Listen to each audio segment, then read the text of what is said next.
Today we will see how to display the keys pressed on mouse or keyboard within Blender, like this.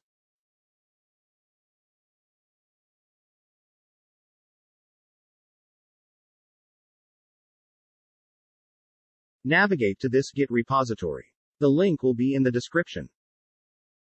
Be sure to check out the creators' YouTube, they have some handy videos, and it is always great to say thanks to creators of free handy tools.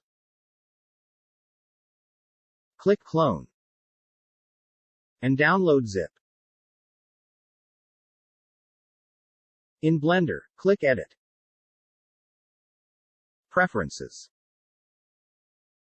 Select the Add-ons tab. Click Install. Navigate to your downloaded file and click Install Add-on. Now enable the add-on. You may need to search for Shortcut Viewer.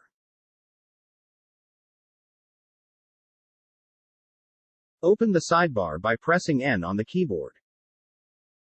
Open the Shortcut Viewer toolbar. You can now start and stop Shortcut Viewer here, as well as setting its options. Now your mouse clicks and key presses will be visible in Blender.